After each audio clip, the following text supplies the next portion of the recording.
ugu dambayntiina bal haddaan eego arrin aad iyo aad uga duwan dhammaanba arrimahaasi aynu ka soo hadalnay bal hadda waxaad qiyaastaa lamaane isjecel oo dabadeedna nasiib isu yeelan waayey oo mid ka midi uu tahriibay kii kalena uu ka daba tahriibay dabadeedna markii dambe tahriibtii intay iska dhaafeen waddankooda ku soo noqday oo weliba ku tanaaday aan idinku wareejiyo caydaruus cabdilaahi beershiya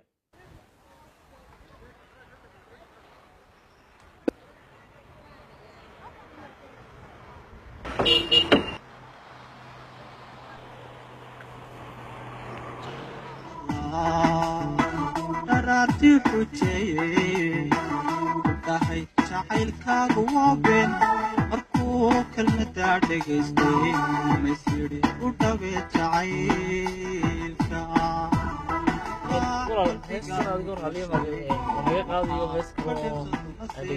walaal heestan waa hees xusuus gaaray gule adigoo raalliya maadaama in nafteeda khusayso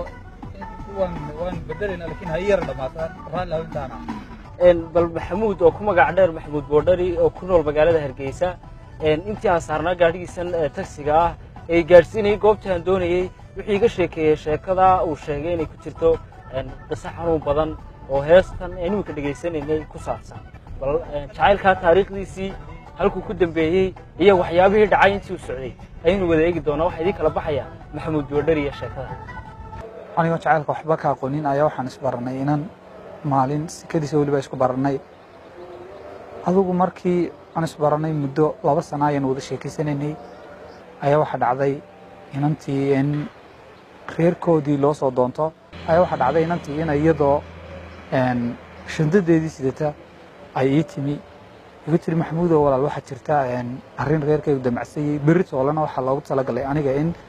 nin la isiyo layna meheriyo marka fursadda kaliya haysta waxa weeye caawa inaynu isla baxsano ama wixii aad ka talinayso aad ka taliso wallahi marka waay adduunku uu iska dhibadan yahay inantii waan ku celiyo wax ku walaalmaye ma sameyn kara arinta aduna iskaga noqo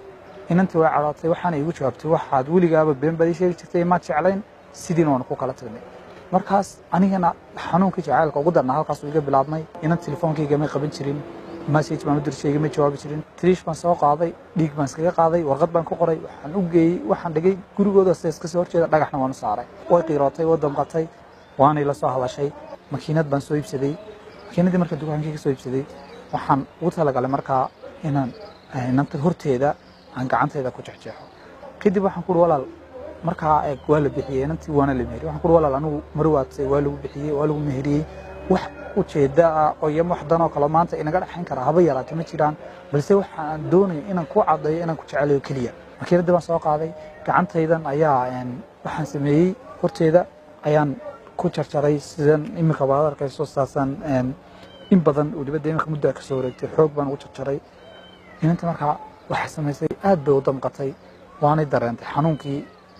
la dareentay jacaylkaygina sidii bay ku ogaatay waxaan go'aansaday maadaama jacaylkaygii laga guursaday calafkii waqtiga la kala kaxeeyay anigu markaa inaan tashado taladaas oo ah inaan ka fogaado meesha ay ku nasaba si aan uga nasto jacaylkii dhibaatadiisa marka inta kadib waxaan sameeyay waan taariibay muddo kadib markaan taariibay waxaan iska tagay halka iyo qurbaha waddanka Sacuudiga leeyahay tagay halkii baan muddo ku noolaa muddo dheer oo sanado ah oo isugu jiray rafaad iyo murugo badan kadib way saleen lamaanahani waxaanay guul ka gaadheen jacaylkooda maxamuud axmed cabdi oo ku magac dheer boodhari iyo ifraax xasan yuusuf waxay gabadhii curad ee ilaahay ku arsaaqay u bixiyeen nasiib badan waxay ku nool yihiin magaalada Hargeysa waxaana ku booqday hooygooda dhawaanna waxa u dhashay ilmo kale bal siday isku heleen ayuu iga sheekeeyay maxamuud boodhari muddadaasi sanadada ah ee ay islaayeen kadib kullu heestu qayb bay ka ahayd guusha saameynteedana way lahayd أنا مدام مرحلة إن أنت تعال كذا كوجو درستي مركي دم أصير ملهاتن إلى هيبك مقرن مدام بحتان سكوجين أيدي بيرد عضي مركا وحيابا معتوين كي صامر حكم هيد لبقوا فوق استعل وحدنا مروا البا لبات عن هذه ما نسوا مد مركا كسر الله مد كلام ما نسوا أو مركي دم واحد سلقرنا إن يسوي تعريبته إنتوا يسوي تعريبتي ويتمي غير كود وان كدونتي وان سكور سني ولا المركي سعودي أنه سكور سني أنه ينتهي سلي الحمد لله هرتا أنتي دم بواحد بعطاه بدل ما نرق yacni sidii markaan reer noqonnay ilmahii koowaad baa noo dhashay nasiib badan baan u bixinay kadibna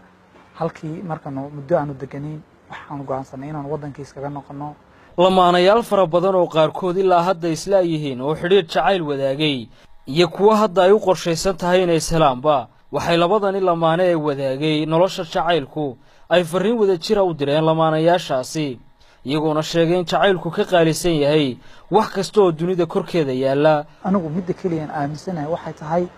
in qof kasta bini aadanka labada qof ee wada sheekaysanaya haddii jacaylkoodu dhab yahay samirna ay ku daraan intay doontada ha gaadhay inay guushooda gaari karaan waxaan leeyahay lamaano kastoo ay jacayl wadaaga aakhirka inaysaan isilayaan